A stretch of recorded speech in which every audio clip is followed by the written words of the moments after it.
Hi, ഞാൻ ഇന്നലെ ഒരു വീഡിയോ ഇട്ടിട്ടുണ്ടായിരുന്നു 500 രൂപയ്ക്ക് എങ്ങനെ പഞ്ചാബ് പോയി വരികയെന്നൊക്കെ ചോദിച്ചിട്ട്. എന്നാൽ അതിൻ്റെ ഡീറ്റെയിൽസ് നോക്കിയാലോ. ഞാനിപ്പോൾ കറൻ്റ്ലി 4 ഇയറായിട്ട് കശ്മീരാണുള്ളത്, ഇവിടെ പഠിക്കുകയാണ്.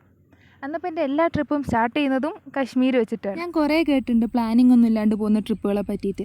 അതെന്തായാലും എനിക്ക് നടക്കില്ല എന്ന് ഞാൻ മനസ്സിലാക്കിയ കാര്യമാണ്. അന്നപ്പോൾ എൻ്റെ ട്രിപ്പുകളൊക്കെ കുറച്ചൊക്കെ പ്ലാൻ ചെയ്തും മുന്നൊക്കെ തീരുമാനിച്ച കാര്യങ്ങളും തന്നെയായിരിക്കും. ഫസ്റ്റ് ശ്രീനഗർ റെയിൽവേ സ്റ്റേഷനിൽ നിന്ന് ജനറൽ ടിക്കറ്റ് എടുത്തിട്ട് ജമ്മുവിലേക്ക് പോവുക. ജമ്മുന്ന് സ്ലീപ്പർ ടിക്കറ്റ് എടുത്ത് അമൃത്സറിലേക്ക്. ഈ വീഡിയോ നോക്കണ്ട, പോകുന്ന വഴിയൊക്കെ കാണാൻ നല്ല ഭംഗിയാണ്.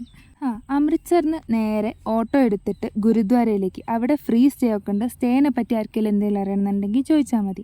അത് കഴിഞ്ഞ് നേരെ ലങ്കറിൽ ഫുഡ് കഴിക്കാനാണ് പോയത്. ഫുഡ് കഴിച്ച് ഗോൾഡൻ ടെമ്പിളിൻ്റെ കുറച്ച് നൈറ്റ് വ്യൂ ഒക്കെ എൻജോയ് ചെയ്തതിന് ശേഷം തിരിച്ച് റൂമിലേക്ക്.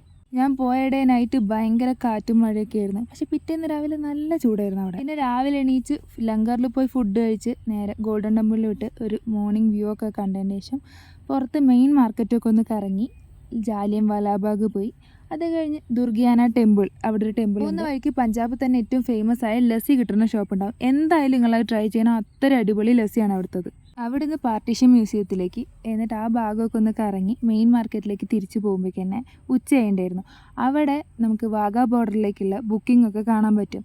അന്നപ്പോൾ അത് സ്റ്റാർട്ട് ചെയ്യുന്നത് 200 രൂപയ്ക്കാണ്. അത് നമുക്ക് ഉച്ചയൊക്കെ ആകുമ്പോഴേക്ക് ഒരു 100-150 ഉള്ളിൽ എന്തായാലും കിട്ടും. നേരെ വാഗാ ബോർഡറിലേക്ക്. ദ പ്യുവർ ഗൂസ് ബംസ് ആണ് വാഗാ ബോർഡർ. അത്രയും അടിപൊളിയായിരുന്നു അവിടുത്തെ എല്ലാ പരിപാടിയും. പരേഡുകളൊക്കെ വേറെ ലെവലൊക്കെ കണ്ട് കുറേ ഫോട്ടോ ഒക്കെ എടുത്ത് തിരിച്ച് റൂമിലേക്ക്.